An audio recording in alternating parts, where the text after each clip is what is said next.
네, 감사합니다. 일어나셔서 우리에게 주신 하나님의 말씀을 공부하겠습니다.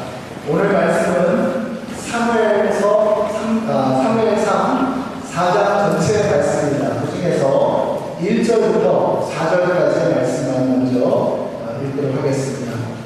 사무엘상 4장 1절에서 4절 말씀 교독하시겠습니다. 사무엘이 말을 하면 온 이스라엘이 귀를 기울여 들었다. 그 무렵에 블레셋 사람이 이스라엘을 치려고 모여들었다. 이스라엘 사람은 블레셋 사람과 싸우려고 나가서 에벤에셀에 진을 쳤고 블레셋 사람은 아벡에 진을 쳤다.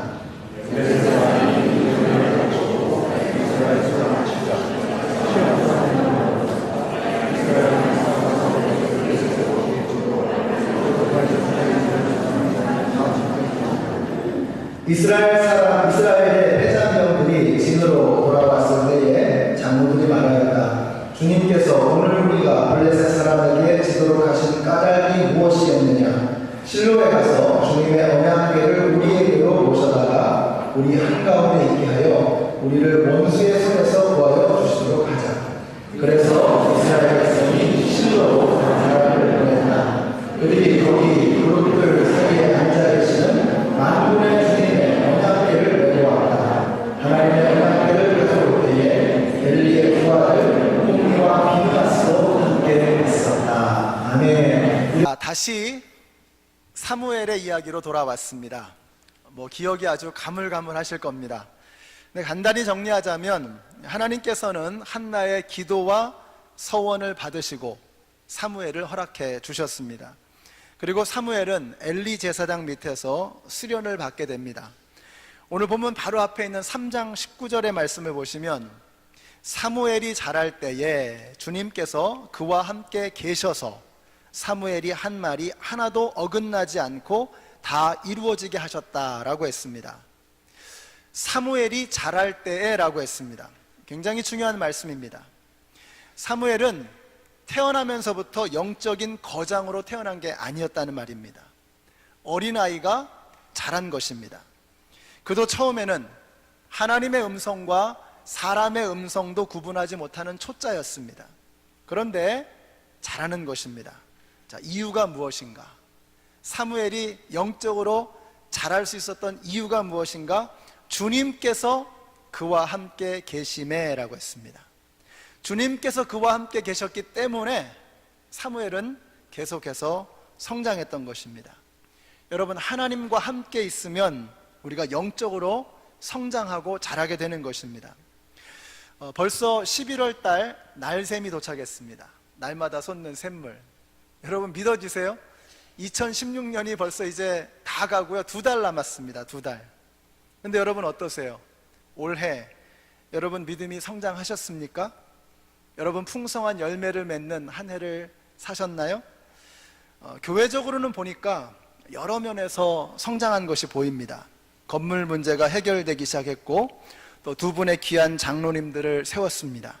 세례식도 있었고 새롭게 목자와 목녀를 세웠습니다. EM 모임도 새롭게 시작이 되고 또 중고등부를 위한 교사들이 생겼고 우리 중고등부 부모님들이 적극적으로 팔 걷어붙이고 나서서 도우려고 합니다. 어제는 우리 교회 최초로 선교 후원 감사의 밤을 했습니다. 이건 순수하게 선교부에서 자체적으로 준비하고 시작한 것입니다. 근데 이게 저는 굉장히 중요하다고 생각합니다. 왜냐하면 지금까지는 대부분 보니까 제가 이제 연말 되면 제 아내와 함께 기도원에 가거든요. 여러분의 기도 제목을 받아서 이제 기도원에 가서 이제 기도를 합니다. 며칠 동안. 그러면서 내년도 구상을 합니다. 그래서 거기서 그 계획하고 거기서 마련한 것들을 그냥 한 해 동안 이렇게 실천해 나가는 수준이었습니다.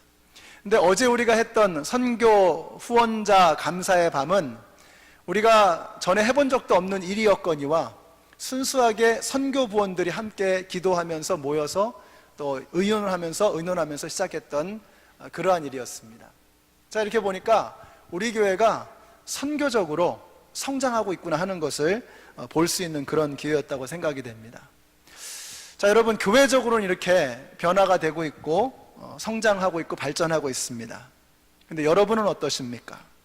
여러분도 함께 성장하고 있으십니까? 성장의 비결은 다른 것 없습니다. 포도나무 가지가 포도나무에 붙어 있으면 가지가 자라고 열매를 풍성하게 맺는 것처럼 하나님께서 우리 곁에 계시고 우리가 하나님과 함께 하면 우리는 성장하게 되는 것입니다. 이것을 성경에서는 복 있는 사람이다 이렇게 표현하고 있습니다. 복 있는 사람은 어떤 사람입니까? 우리 한번 같이 한번 읽어보실까요? 시작. 오직 여호와의 율법을 즐거워하여 그 율법을 주야로 묵상하는 자로다. 저는 시냇가에 심은 나무가 시절을 쫓아 과실을 맺으며 그 잎사귀가 마르지 아니함 같으니 그 행사가 다 형통하리로다. 아멘. 여기 보면 두 가지를 말씀하는 거예요. 말씀 생활과 예배 생활입니다. 우리 교회는 매일마다 같은 본문으로 성도님들이 큐티를 하고 있습니다. 이게 얼마나 큰 축복인지 몰라요. 날마다 솟는 샘물에 나오는 그 본문 말씀을 가지고 우리 모든 성도님들이 함께 아침에 큐티를 하면서 하루를 시작하는 것입니다. 또 목장에서 모일 때마다 지난 주일의 말씀을 가지고 서로 나눔을 하고 있습니다. 여호와의 율법을 즐거워하며 그 율법을 주야로 묵상하는 것이 우리의 삶을 얼마나 아름답고 풍성하고 힘있게 만들어주는지 몰라요. 여러분, 말씀 생활이 우리를 성장하게 하는 것입니다. 또 예배 생활이 너무 중요합니다. 여러분이 주일 예배를 정말 소중하게 여기셔야 합니다. 예배 나오실 때마다 하나님께서 여러분에게 말씀하시고 여러분을 만져주실 것을 기대하세요. 이게 당연한 겁니다. 마땅히 그러해야 하는 겁니다. 왜냐하면 하나님께서 지금 이 자리에 계시기 때문입니다. 여기서 지금 나에게 말씀하고 계시기 때문입니다. 나의 멍든 가슴, 나의 힘겨운 어깨를 주님께서 지금 터치해주고 계시는 거예요. 그래서 우리는 예배 때마다 하나님을 만나고 하나님의 음성을 들어야 하는 것입니다. 그러기 위해서는 여러분 마음에 기대가 있어야 합니다. 아, 내가 오늘 이 예배를 통해서 하나님을 만나겠구나. 오늘 나의 힘들고 어려운 것이 주님의 손에 만져주심에 의해서 새 힘을 얻겠구나 하는 이런 기대가 우리 가운데 있어야 하는 것입니다. 요즘에 수요일마다 우리가 하나님의 음성을 듣는 법에 대해서 말씀을 듣고 있습니다.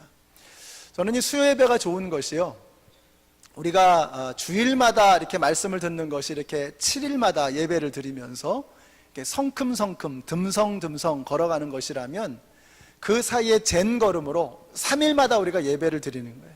그래서 하나님의 말씀을 우리가 더 가까이 듣는 것입니다. 우리가 이 수요 예배 같은 경우는요, 작정을 하고 오시는 분들이기 때문에 제가 수요 예배 때 드리는 말씀은 좀 더 디테일하고 신랄하고 통렬합니다. 주일 말씀은 우리가 이제 다양한 분들이 계시잖아요. 이제 막 예수님 믿는 분도 있고 아직 예수님 모르시는 분도 있어요. 수십 년을 신앙생활 하신 분도 있고 또 열심히 섬기는 분도 있고 믿음이 굉장히 이렇게 다운되어 있는 분도 계시고 다양한 분들이 계세요. 근데 수요 예배는요, 작정들을 하고 오시거든요. 그래서 제가 훨씬 더 집중력 있게 말씀을 전할 수 있는 것 같아요. 그래서 수요 예배 은혜 받으시는 분들이 참 많습니다. 그래서 수요일 날 하는 설교를 주일 날 해주시면 좋겠습니다 이러시는데 이게 또 이게 대상이 다르잖아요. 그래서 우리 주일 말씀을 통해서 우리가 받는 은혜가 있고 또 수요 예배를 통해서 우리에게 주시는 은혜가 있어요. 오셔서 뜨겁게 찬양하시고 또 기도하시고 하나님의 말씀을 진지하고 심각하게 들을 수 있는 그런 은혜가 저와 여러분에게 있었으면 좋겠습니다. 그래서 여러분 예배를 소중하게 하셔야 돼요. 특별히 우리 장로님들과 안수 집사님들, 여러분 안수 받으실 때 뭐라고 서약하셨습니까? 예배에, 교회의 공적인 예배를 하나님 앞에 성실하게 드리겠습니다 하는 그 선서하셨잖아요. 그 서약 지키셔야죠. 여러분 이것이 여러분에게 드리는 속박이 아닙니다. 규제가 아니에요. 여러분이 예배를 붙잡으시면 예배가 여러분을 붙잡아 주는 거예요. 예배가 나를 살리는 것입니다. 우리 목자 목녀님들 예배에 열심을 내셔야 합니다. 소경을 인도할 수 없는 것처럼 우리 목자 목녀님들이 목장 식구들을 이끌어 가려고 그러면 하나님 앞에 서야죠. 주님의 임재 가운데 엎드려야 하는 것입니다. 예배가 살아야 우리의 영적인 성장이 이루어지게 되는 것입니다. 또 한 가지 중요한 것이요, 우리의 섬김입니다. 섬김. 오늘 특별히 이제 사역 박람회가 있는 날이죠. 우리가 주님의 임재 가운데 뿌리를 박으려면 섬김이 있어야 합니다. 내가 속한 그 공동체가 분명해져야 합니다. 우리가 오늘 이제 사역 박람회를 통해서 내가 어떤 사역을 할 것인가 하는 것을 이제 보게 될 것입니다. 교회는 주님의 몸입니다. 그리고 우리는 주님의 몸을 이루는 지체들입니다. 우리 몸에서 불필요한 것은 하나도 없습니다. 여러분이 이 교회의 식구가 되었다라는 말은 여러분이 이 주님의 몸 안에서 한 지체가 되었다는 것입니다. 지체는 몸 안에 머물러 있고 몸 안에 머물러 있는 모든 지체 하나하나가 다 필요한 것입니다. 소중한 것입니다. 여러분, 지체가 몸 바깥에 있다고 한번 생각해 보세요. 팔이 떨어져 나가 있어요. 심장이 몸 바깥에서 막 뛰고 있습니다. 이게 얼마나 흉측하고 무서운 일입니까? 우리가 한 사람 한 사람이 다 주님의 몸된 교회를 이루는 지체라는 거예요. 그러면 여러분이 어떤 자리에 속해 있는지를 여러분이 분명하게 파악을 하셔야 됩니다. 내가 어느 곳에서 어떤 사역을 할 것인가가 분명하게 정해져야 하는 것입니다. 그러므로 여러분이 교회 안에서 여러분의 자리와 여러분의 역할을 발견하십시오. 그래야 믿음이 건강하고 건전하게 성장할 수 있는 것입니다. 우리 지난번에 우리 김태권 목사님 오셔서 뭐라 그러셨어요? 유학생들에게 그런 말 하신다 그러죠? 여러분들은 구경꾼이 아니라 선수가 되십시오. 근데 유학생들에게만 하는 말이 아닙니다. 우리 주님의 몸된 교회 안에 있는 모든 지체들이 귀담아 들어야 할 말씀입니다. 우리는 구경꾼이 아니라 선수가 되어야 합니다. 우리는 구경하는 사람, 유람객이 아니라 몸 안에 이루는 지체가 되어야 하는 것입니다. 여러분이 주님의 몸된 교회를 이루는 지체들이십니다. 그래서 여러분의 섬김을 통해서 이 주님의 몸된 교회는 이 역할을 감당하고 교회 역할을 감당하고 교회에게 맡겨주신 사명을 이루어갈 수 있는 것입니다. 언젠가 말씀드렸죠. 우리가 100m 달리기를 할 때는요, 온몸의 모든 근육 하나하나가 다 움직인다 그래요. 뒤집어서 말하면 우리가 전력 질주를 하기 위해서 최고의 역량을 발휘하기 하기 위해서 반드시 필요한 게 뭐냐면 우리 안에 있는 모든 지체가 다 함께 일하는 것입니다. 함께 일하지 않으면 주님을 위해서 충성과 최선을 다할 수 없는 것입니다. 그러므로 교회 안에서 여러분의 자리, 여러분의 역할을 발견하십시오. 오늘 사역박람회를 통해서 많은 사역들을 보게 될 것입니다. 내가 어느 곳에 속해서 어떤 사역을 할 것인가를 한번 진지하게 심각하게 한번 생각해 보세요. 교회 안에 작은 일이라는 것은 없습니다. 모든 일들이 다 소중한 거예요. 그래서 작은 것이라도 아무리 그 사소한 것처럼 보이는 것이라도 여러분께서 그 사소한 일을 소중한 일로 만드실 수 있어요. 우리 교회에 좀 일찍 오실 수 있는 분들은 오셔서 주보 접는 일을 할 수 있습니다. 어떻게 접느냐 모르시면 유리한테 가서 배우시면 돼요. 어떻게 주보를 예쁘게 접는지 배우시면 됩니다. 또 내가 딴 건 못해도 기도하는 건 참 기쁨으로 할 수 있다. 그러면 중보기도 사역팀으로 섬겨주시면 돼요. 일주일에 1시간, 그것도 힘들면 한 달에 1시간 내가 애들 봐주는 일을 하겠다. 애기 안아주고 축복 기도하면서 그 아이를 위해서 섬기는 일을 하겠다. 얼마나 소중한 일인지 몰라요. 여러분, 엄마 아빠가 살아야 애들이 사는 겁니다.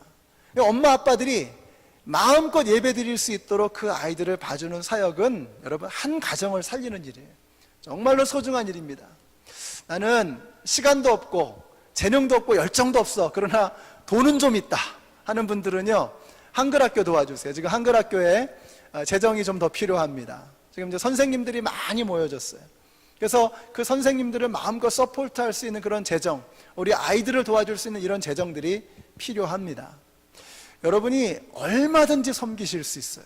주님의 몸된 교회 안에 여러분의 자리를 찾고 여러분의 역할을 발견하시기 바랍니다. 시간이 나서 섬기는 사람은 없습니다. 시간을 내서 섬기는 것입니다. 여력이 있어서 섬기는 사람 없습니다. 짬을 내고 힘을 내서 섬기는 것입니다. 그렇게 될 때 주님의 몸된 교회는 든든하게 세워져 가는 것입니다. 여러분, 사무엘을 한번 보세요. 사무엘이 예배만 드린 게 아닙니다. 말씀 공부만 한 게 아니에요. 사무엘이 성소 옆에서, 언약궤 옆에서 주님의 일을 열심을 다해 땀을 흘리며 섬겼던 것입니다. 그래서 여러분, 다가오는 새해는요, 말씀 공부 열심히 하시고 예배 드리는 일에 집중하시고, 그리고 주님을 섬기는 여러분의 역할을 힘차게 감당해 내시기 바랍니다. 그래서 주님의 몸된 교회 안에서 하나님의 임재 가운데 깊게 뿌리를 받고 튼실하게 성장해 나가시는 우리 모두가 되시기를 예수님의 이름으로 축원합니다. 이렇게 사무엘이 자라가는 동안 심상치 않은 일들이 벌어지고 있습니다. 1절에 보니까요, 그 무렵에 블레셋 사람이 이스라엘을 치려고 모여들었다라고 했습니다. 블레셋은 이스라엘보다 약 200년 전에 먼저 가나안 땅에 들어온 사람들입니다. 우리는 이스라엘 입장에서만 생각하지만 사실 블레셋 입장에서도 보면은 이스라엘이 거슬리기는 매한가지입니다.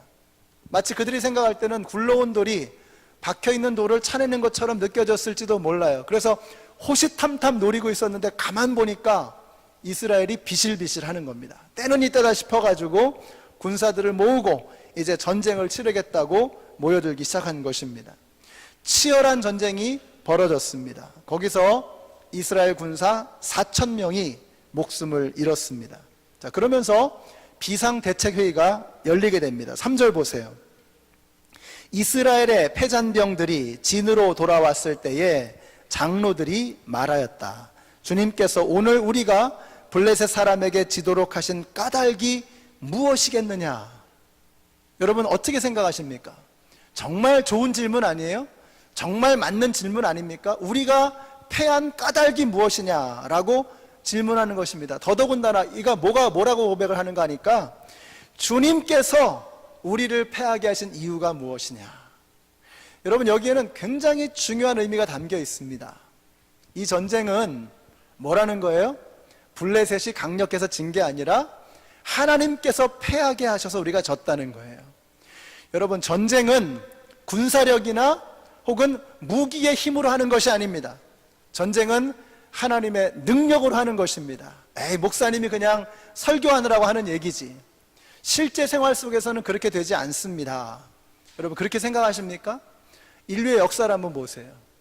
인류의 역사 가운데 얼마나 많은 위대한 제국들이 있었습니까? 아수르 제국, 바벨론 제국, 페르시아 제국, 헬라 제국, 로마 제국. 그 모든 어마어마한 권력과 제국들이 하나님께서 패하게 하실 때 패해져 버렸던 것입니다. 아무리 강력한 인간의 힘이라고 할지라도 하나님이 무너뜨리시면 무너질 수밖에 없는 것입니다. 우리가 이걸 봐야 되는 거예요. 전쟁은 하나님에게 속한 것임을 믿으시기 바랍니다. 그러므로 하나님께서 우리와 함께 하시느냐, 이게 중요하다는 거예요. 그들은 올바른 질문을 던졌습니다. 하나님께서 우리로 하여금 패하게 하신 이유가 무엇인가? 좋은 질문이었습니다. 그리고 그 질문에 대한 대답도 참 좋은 대답이었습니다. 3절 중간 보세요. 실로에 가서 주님의 언약궤를 우리에게로 모셔다가 우리 한가운데 있게 하여 우리를 원수의 손에서 구하여 주시도록 하자. 여러분, 이 말에 틀린 것이 하나도 없습니다. 어떤 분들은 그래요. 언약궤는 옮겨 가지고 다니는 것이 아니라 그 언약궤로 나아가는 것이다. 꼭 그렇지만은 않습니다. 이스라엘 역사에 보면은 언약궤를 움직인 일이 수도 없이 빈번하게 있었고 전쟁터에 언약궤를 모시고 간 일도 있었습니다. 그러니까 지금 장로들이 올바른 질문을 던졌고 올바른 대답을 이끌어낸 것입니다. 자, 문제는 무엇이냐? 그럼에도 불구하고 저들이 왜 패했는가 하는 것입니다. 여러분, 왜 패했습니까?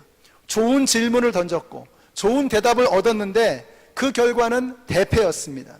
그날로 3만 명이 추가로 전사했습니다. 도합 3만 4천 명이 죽은 것입니다. 제사장이었던 홈니와 비느하스도 전쟁터에서 죽었습니다. 그리고는 언약궤마저 빼앗겨 버렸습니다. 그 소식을 듣고 아버지였던 엘리 제사장이 의자에 앉아 있다가 뒤로 넘어져서 목뼈가 부러져서 죽었습니다. 모든 집안의 남자들이 다 죽은 것을 알고 며느리가 해산하다가 아이를 낳고 죽었습니다. 집안이 그냥 쑥대밭이 된 것입니다. 나라가 쑥대밭이 된 것입니다. 왜 이런 일이 일어났습니까? 아니, 좋은 질문을 던졌고 좋은 해답을 얻었고 그래서 그 해답대로 실행을 했잖아요. 언약궤를 전쟁터로 옮겨왔잖아요. 근데 왜 34,000명이나 되는 그 어마어마한 사람들이 다 죽고 제사장 일가가 멸문에 이르게 된 것입니까? 여러분, 그 이유가 무엇입니까? 저들이 하나님을 만홀히 여겼던 것입니다. 하나님을 우습게 알았던 것입니다. 그들이 입술로는 거룩을 이야기하고 그럴듯한 말을 했지만 그들의 삶은 추악하게 썩어 문드러져 가고 있었던 것입니다. 우리는 생각할 때, 아니 어떻게 사람이 그럴 수 있지? 이렇게 말하지만 사실 여러분 따지고 보면 우리가 그러지 않습니까? 사람이 죄를 짓는 것은 전부 다 하나님이 지금 안 보고 계신다라고 착각하고 있기 때문에 그렇습니다. 아프리카의 그 타조 얘기를 들었어요. 사냥꾼이 막 타조를 잡으려고 막 쫓아가는데 이 타조가 도망가다가 더 이상 이제 도망갈 수가 없어서 궁지에 몰리면 모래 속에 고개를 콕 쳐박는다고 합니다. 그래서 아무것도 안 보이는 거죠. 그러면 사냥꾼이 나를 못 본다고 생각하는 거예요. 근데 우리가 꼭 그러고 살아요. 내가 숨으면 하나님이 나를 못 본다고 생각하는 거예요. 인간의 역사가 다 그래요. 아담과 하와가 범죄하고 나서 나뭇잎 치마로 두르고 나무 밑에 숨어가지고 하나님이 못 보실 거라고 착각을 했던 겁니다. 선악과를 따먹는 순간, 아, 이거 하나님께서 이것까지 보겠어? 가인이 동생을 죽이고서 오리발을 내밉니다. 내가 동생을 지키는 자니까? 이러면서 하나님 앞에 대들어요. 어떻게 동생을 죽일 수 있었을까요? 하나님께서 못 보실지도 몰라. 아간이 전쟁을 하고 나서 전쟁 노획물을 장막 밑에 숨겼습니다. 금과 은과 신할산 외투 한 벌. 어떻게 그럴 수 있었습니까? 하나님께서 장막 밑에 숨기는데 어떻게 보시겠어? 우리가 꼭 그러고 살아요. 내가 그냥 숨어서 하는 일은 하나님이 못 보신다고 생각을 하는 것입니다. 그래서 우리는 쉽게 범죄하고 하나님 앞에 시침이 떼고 그러고 살아가는 것입니다. 그런데 여러분, 오늘 본문을 통해서 우리가 배우는 게 뭐예요? 아, 하나님께서 다 보고 계셨구나. 홈리와 비느하스가 저질렀던 그 만행, 하나님께서 다 보고 계셨던 것입니다. 이스라엘 백성들이 저질렀던 그 추악한 악행들, 하나님이 다 보고 계셨던 것입니다. 그래서 예수님께서 이렇게 말씀하시죠. 한번 보세요. 내 구제함이 은밀하게 하라. 은밀한 중에 보시는 너의 아버지가 갚으시리라. 너는 기도할 때에 내 골방에 들어가 문을 닫고 은밀한 중에 계신 내 아버지께 기도하라. 은밀한 중에 보시는 내 아버지께서 뭐예요? 갚으시리라. 이는 금식하는 자로 사람에게 보이지 않고 오직 은밀한 중에 계시는 내 아버지께 보이게 하려 함이라. 은밀한 중에 보시는 내 아버지께서 뭐예요? 갚으시리라. 여러분, 구제와 금식과 기도는 유대인들이 행했던 대표적인 세 가지 경건의 행위였습니다. 구제와 기도와 금식은 그들이 경건 생활을 위해서 반드시 해야 되는 것이었어요. 그런데 유대인들은 그것을 사람에게 보이기 위해서 했던 것입니다. 그런데 예수님이 말씀하시잖아요. 은밀한 중에 주님께서 다 보고 계신다는 거예요. 은밀한 중에 예수님께서 다 갚아주신다는 거예요. 그런데 우리가 그걸 모르는 것입니다. 지금 하나님께서 여러분의 삶에 함께하고 계시는 거예요. 골방에서 여러분 혼자 있을 때 Who are you? 여러분 혼자 있을 때 여러분은 누구이십니까? 주님께서 거기 계시는 거예요. 다 보고 계시는 거예요. 홈리와 비느하스가 자기 자신들이 하는 그 만행들이 하나님께 들통나지 않을 줄 알았어요. 그래서 감히 성전을 섬기는 여인들과 성전 앞에서 음행을 했던 것입니다. 어떻게 그럴 수 있었을까요? 하나님이 모르신다고 생각했던 거죠. 그런데 하나님께서 다 보고 계셨어요. 그래서 때가 참에 심판의 날이 이름에 그들이 비참한 죽음을 겪게 되었던 것입니다.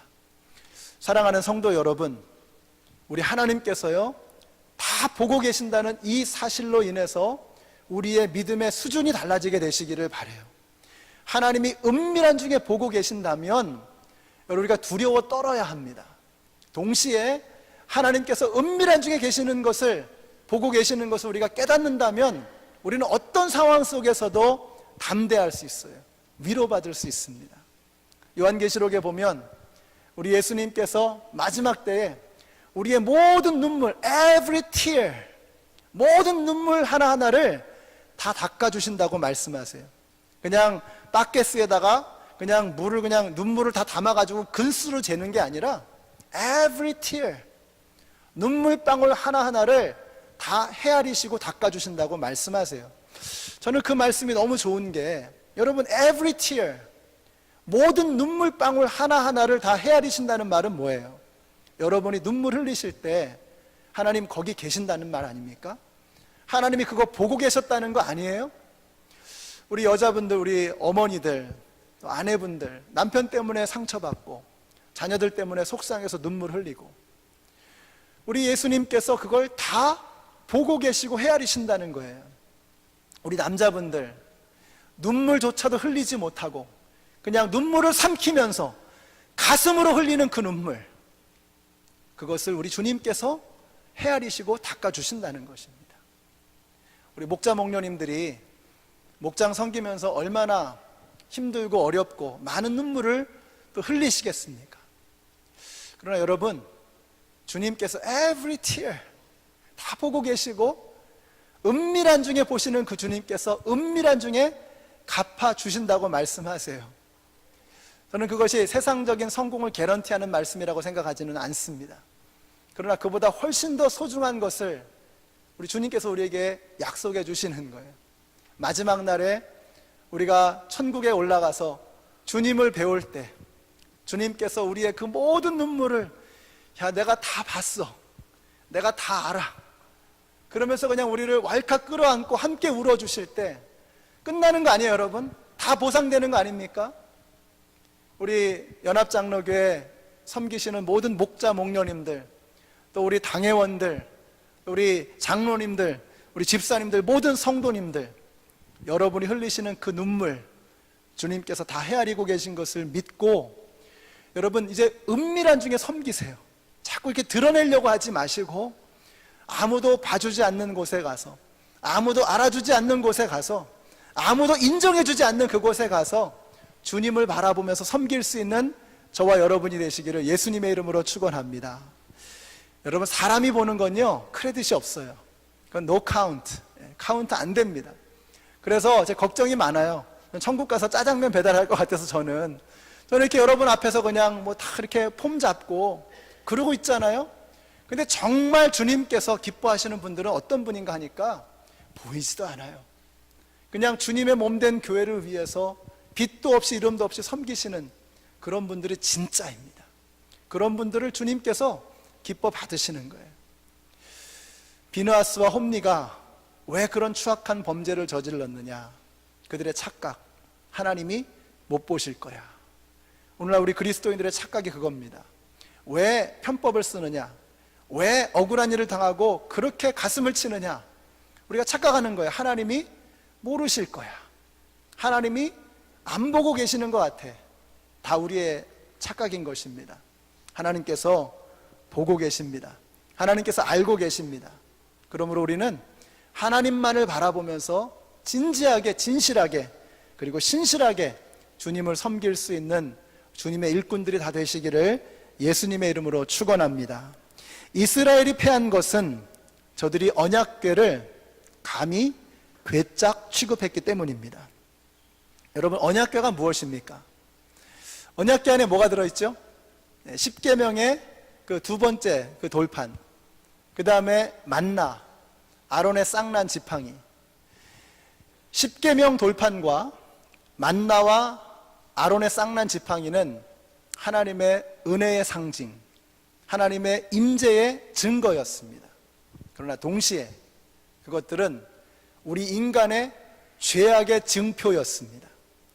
여러분, 만나를 먹으면서 이스라엘 백성들이 어떻게 했습니까? 처음에는 꿀맛 같다. 근데 나중엔 뭐라 그러죠? 기름 섞인 과자 맛 같다. 뭐예요? 기름 쩐내 난다 이거예요.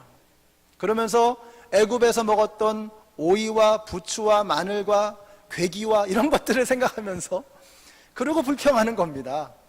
만나는 은혜의 상징이었음과 동시에 인간의 죄악된 속성의 모습을 그대로 보여줬어요. 아론의 쌍난 지팡이, 교회의 지도자들 향한 대적, 그것이 하나님께서 아론의 쌍난 지팡이를 통해서 하나님께서 어느 편에 있는가를 분명하게 보여주셨던 사건입니다. 인간의 죄된 속성을 고스란히 드러내는 거예요. 십계명의 두 돌판, 그 두 돌판은 첫 번째 돌판이었습니까? 두 번째 돌판이었습니까? 두 번째 돌판이죠. 첫 번째 돌판은 어떻게 됐죠? 아니, 모세가 첫 번째 십계명 돌판을 받아가지고 내려왔는데 금가락지, 귀걸이 막 코가락지 다 모아가지고 그 황금 송아지를 만들었죠. 그러고 나서 이게 우리를 이스라엘에서 끄집어낸 나오게 하신 하나님이라고 하면서 우상 숭배를 하고 있었어요. 레위 지파가 그 우상 숭배하던 다 죽이고 그 금송아지를 갈아가지고 마셨습니다. 그리고 나서 모세가 승질이 나가지고 십계명 돌판을 깨트려 버렸어요. 성질도 대단하시죠? 그런데 하나님께서 다시 한번 두 번째로 돌판을 주신 겁니다. 그 두 번째 돌판이 언약궤 안에 들어있는 거예요. 십계명 두 돌판과 그리고 만나와 아론의 쌍난 지팡이는 우리 인간의 죄된 속성을 고스란히 보여주는 신랄한 하나님의 증거였습니다. 동시에 우리를 향한 하나님의 은혜, 그 인간의 죄된 속성을 뭐가 덮고 있죠? 언약궤 뚜껑이 덮고 있는 거예요. 그 뚜껑에 뭐가 있습니까? 두 천사, 그룹 천사가 서로 마주보고 있죠. 그 두 개 마주보는 그룹 천사의 비어있는 공간, 여기를 지성소라고 부릅니다. 시은좌라고 부르는 거예요. 시은좌. mercy seat이다. 베풀 시, 은혜 은, 자리 좌자. 그래서 은혜를 베풀어 주시는 자리다. mercy seat이다 라고 부른 거예요. 무엇입니까? 언약궤는 인간의 죄된 속성을, 인간의 죄악된 그 모습을 덮어주시는 하나님의 은혜라는 거예요. 언약궤는 그런 것입니다. 우리는 죽을 수밖에 없는데 하나님께서 우리를 위해서 은혜를 베풀어 주시사 우리에게 생명의 길을 열어주셨다는 상징이 바로 언약궤였습니다. 근데 그런 하나님과의 어마어마한 축복, 약속, 그것이 담겨있는 그 언약궤를 저들이 감히 괴짝 취급하는 겁니다. 부적 취급하는 겁니다. 가져와서 결국은 어떻게 하겠다는 거예요? 이 전쟁 우리가 원하는 대로 이겨보겠다는 거예요. 하나님의 뜻은 물어보지도 않고, 전쟁에 나가도 될까요? 전쟁에 나가면 이길 수 있을까요? 어떻게 싸워야 할까요? 기도했다는 흔적이 하나도 보이지 않아요. 저들이 자기들 마음대로 전쟁에 나갔다가 패하고 나서, 그리고 나서 부적처럼 들고 왔던, 괴짝같이 여겼던 것이 바로 저들이 생각했던 언약궤였습니다. 하나님은 만홀히 여김을 당하시는 분이 아니세요. 하나님은 우리가 그렇게 함부로 해도 되는 그런 분이 아니십니다. 여러분, 언약궤가 우리에게 나타내는 것이 지금 무엇입니까? 바로 십자가입니다. 십자가는 우리의 죄악을 고스란히 증거하는 하나님의 증표입니다. 동시에 십자가는 그 모든 죄악을 덮으시는 시은좌, mercy seat, 하나님이 은혜를 베풀어 주시는 바로 그 자리, 이것이 바로 십자가인 것입니다. 근데 우리가 십자가를 어떻게 취급하죠? 괴짝 취급하잖아요. 부적 취급하잖아요. 우리가 기도를, 예배를 어떻게 생각합니까? 그저 단순히 내가 원하는 것, 내가 바라는 것을 이루어주는 종교적인 방법 정도로 여기잖아요. 기도를, 예배를. 예배는 그런 것이 아닙니다. 우리가 예배를 어떻게 생각하죠? 내가 은혜 받아야 하는 곳. 오늘 은혜 받았어. 귀한 말이죠. 그러나 예배의 초점이, 예배의 중심이 내가 받는 은혜는 아니라는 거예요. 예배는 드리는 것이잖아요. 제사는 드리는 것이잖아요. 내가 하나님 앞에 어떻게 영광을 돌릴 것인가, 이것이 중심이 되어야지 내가 어떤 은혜를 받을 것인가가 초점이 되어서는 안 된다는 것입니다. 하나님 앞에 모든 것을 쏟아서 예배를 드리면 하나님께서 나에게 한량없는 은혜로 채워주시는 거예요. 그러나 순서는 중요한 것입니다. 예배의 중심은 내가 받는 은혜가 아니라 하나님께 드려야 할 영광인 것입니다. 저들은 예배를, 언약궤를 자신의 욕망을 채우기 위한 부적 정도로만 여겼던 것입니다. 하나님께서 진노하셨던 것입니다. 그냥 두실 수가 없었던 것입니다. 여러분, 사무엘이 그랬죠. 주여 말씀하소서, 주의 종이 듣겠나이다. 사무엘은 하나님과 첫 번째 대화에서 그런 고백을 드렸고, 그 고백은 사무엘의 평생의 삶의 지침이 되었습니다. 주여 말씀하소서 주의 종이 듣겠나이다. 사무엘은 항상 언약궤를 뒤따라가는 삶이었습니다. 하나님의 임재를 추구하고 하나님의 영광을 추구하는 그런 삶이었습니다. 하나님이 가시는 곳이라면 얼마든지 따라가겠습니다. 하나님이 가라고 하시면 어디든지 가겠습니다. 저는 하나님을 따라가는 삶이 되겠습니다. 그러나 홈니와 비느하스는 자신들이 제사장이라고 하는 직분을 이용해서 자신의 추악한 욕망을 채우려고만 했던 것입니다. 그들은 하나님을 괴짝처럼 끌고 다녔던 것입니다. 부적처럼 사용했던 것입니다. 하나님께서 사무엘을 자라게 하시고 사무엘을 살게 하시고 홈니와 비느하스를 진멸하셨던 이유가 바로 거기에 있는 것입니다. 여러분, 오늘 말씀 같은 말씀은요, 고상하게 적용하시면 안 돼요. 그냥 거칠고 아주 그냥 다이렉트하게 그렇게 적용하는 것이 좋습니다. 좀 오늘 같은 말씀은 그냥 무식하게 있는 그대로 우리가 적용하는 것이 필요합니다. 여러분, 다시 말씀드리면 하나님을 앞질러 가는 인생, 하나님을 질질 끌고 다니려고 하는 인생은 죽습니다. 그러나 하나님을 쫓아가는 삶, 하나님의 영광을 추구하는 삶은 살아날 수밖에 없습니다. 오늘 우리의 선택이 바로 여기에 있습니다. 여러분, 홈니와 비느하스의 길을 걸으시겠습니까? 아니면 사무엘의 길을 걸으시겠습니까? 오늘 저와 여러분들에게 던져주시는 하나님의 질문입니다. 오늘 저와 여러분이 주님, 주여 말씀하소서 주의 종이 듣겠나이다. 주님의 언약궤가 가는 곳이라면 어디든지 따라가겠나이다. 하나님의 영광을 추구하는 일이라면 나의 삶을 드리겠나이다 하는 이런 헌신과 결단으로 사무엘과 같은 그런 삶을 살아가기로 다짐하시는 우리 모두가 되시기를 예수님의 이름으로 축원합니다. 기도하겠습니다. 좋으신 아버지 하나님, 주님의 은혜를 감사합니다. 주님, 저희들의 삶을 돌아보면 정말 참 위험천만하게도 감히 저희가 주님을 끌고 다니려고 했고 우리가 원하는 대로 주님을 컨트롤하려고 들었습니다. 그러나 이제 주님, 저희가 새롭게 결단합니다. 주님, 저희들을 이끌어 주시옵소서. 저희들을 붙들어 주시옵소서. 주님이 가는 곳이라면 어디든지 따라갈 수 있는 영광스러운 주의 종의 삶이 되게 하여 주시옵소서. 예수님의 이름으로 기도드렸습니다. 아멘. 우리 함께 일어나셔서 찬양하시겠습니다. 우리 가사를 생각하시면서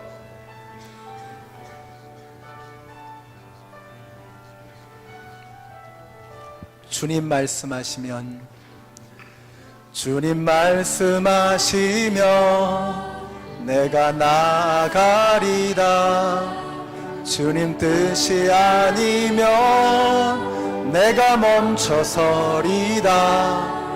나의 가고 서는 것 주님 뜻에 있으니 오 주님 나를 이끄소서. 다시 한번 주님 말씀하시면 주님 말씀하시면 내가 나아가리다.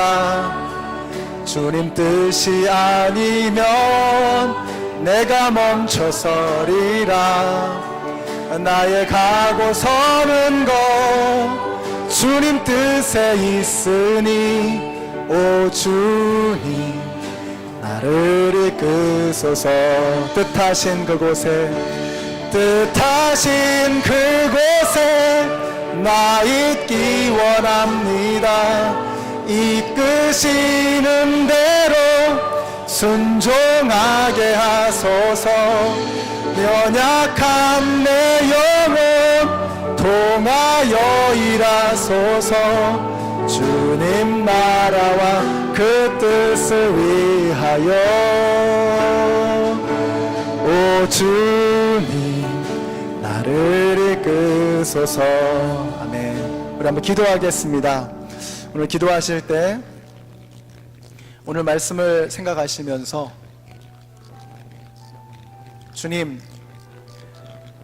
주님을 앞질러 가지 않고 주님을 내 맘대로 끌고 다니지 않고 이제는 주님의 임재가 있는 그곳에 따라가기를 원합니다. 성령님의 인도하심이 있는 그곳에 나아가기를 원합니다. 주님이 말씀하시면 나아가고 주님이 말씀하시면 멈추는 그런 삶을 살기를 원합니다. 여러분 한번 결단하시면서 특별히 이제 사역 박람회를 생각하시면서 주님, 제가 주님의 몸된 이 교회 안에서 한 작은 귀퉁이라도 담당하기를 원합니다. 여러분 기도하시면서 여러분에게 들려주시는 그 주님의 음성을 들었으면 좋겠습니다. 또 우리 헤이리를 위해서 한번 기도하십시다. 우리 헤이리에 정말 먹을 것이 없어서 절대 기야, 한 끼만 더 굶으면 죽을 수밖에 없는 그런 절박한 상황 속에 있는 우리의 형제 자매들이 그곳에 있습니다. 우리가 어마어마한 것을 도와주지 못해도 우리의 삶의 중요한 한 부분을 그 살점을 떼어내는 그런 심정으로 희생하며 또 저들을 섬겨야 할 줄로 믿습니다. 그것이 하나님께서 우리에게 도전하시는 말씀이고 우리를 통해서 이루시고자 하는 주님의 뜻인 줄로 믿습니다. 우리 한번 같이 합심해서 통성으로 기도하겠습니다. 사랑의 하나님, 은혜의 하나님, 우리에게 만홀히 여김을 당하지 아니하시는 살아계신 하나님, 하나님은 omnipresent God, almighty God, 우리 하나님은 전능하신 하나님이시며 편재하신 하나님이신 것을 저희들이 믿습니다. 하나님 앞에 숨어 범죄하지 않는 저희들 되게 하여 주시고 은밀한 곳에서, 보이지 않는 곳에서 주님을 섬기는 저희들 되게 하여 주시옵소서. 오늘 저희들이 결단합니다. 말씀과 예배와 하나님의 임재를 따라가는 하나님의 백성들 다 되게 하여 주시옵소서. 헤이리에서 먹을 것이 없어서, 입을 것이 없어서, 누울 자리가 없어서 눈물을 흘리고 있는 그 많은 영혼들이 있습니다. 하나님, 우리가 주님의 영광을 위해서 우리의 입술로는 거룩을 말하고 찬양을 하고 하나님의 말씀을 말하지만, 기도하지만 우리가 말로 하지 못하고 말로 말하는 것을 행함으로 드러내지 못하는 저희들을 용서하여 주시옵소서. 하나님, 이제는 저희들이 하나님의 말씀대로 부르심을 따라 살아가는 저희들이 되어지기를 원합니다. 하나님, 영광을 드러내 주시옵소서. 주님의 영광을 나타내 주시옵소서. 우리가 말로만이 아니라 혀로만이 아니라 행함과 진실함으로 하나님을 섬기는 저희들 되게 하여 주시옵소서. 이 땅에 죽어가는 영혼들을 향해서 열심을 다해 섬기는 신실함으로 나아가는 주님의 백성들 되게 하여 주시옵소서. 아버지 하나님, 주님 감사합니다. 좋으신 아버지 하나님, 우리에게 복음을 증거하기 위해서 자신의 생명을 던졌던 그 수많은 선교사님들과 순교자들이 있습니다. 주님은 복음은 그런 것인 줄로 믿습니다. 십자가에서 흐르는 그 하나님의 예수 그리스도의 보혈의 피가 우리의 가슴 가운데 흐르고 흘러서 우리에게 맺혀 있습니다. 이제 우리에게 부어주신 그 하나님의 은혜의 보혈이 우리를 통해서 IT로 세상의 수많은 영혼들에게 흘러가게 하여 주시옵소서. 하나님을 앞질러 가지 않는 저희들 되게 하여 주시고, 하나님을 부적 취급하지 않는 저희들 되게 하여 주시고, 하나님께서 말씀하시는 그것이 무엇이든지 간에 신실하게 그것을 따라갈 수 있는 주의 백성들 되게 하여 주시옵소서. 이제는 생명의 근원이 되시는 우리 주 예수 그리스도의 은혜와 하나님 아버지의 그 크신 사랑과 성령님의 교통하심이 하나님의 임재를 따라가며 하나님의 영광을 추구하며 살아가기를 소원하는 하나님의 모든 백성들 머리 위에, 그리고 이제는 말과 혀로만이 아니라 행함과 진실함으로 한 곳에서 눈물을 흘리며 피를 흘리고 있는 그 형제 자매들을 위해서 우리의 삶을 함께 나누기를 소원하는 하나님의 모든 백성들 머리 위에 이제로부터 영원토록 함께 하시기를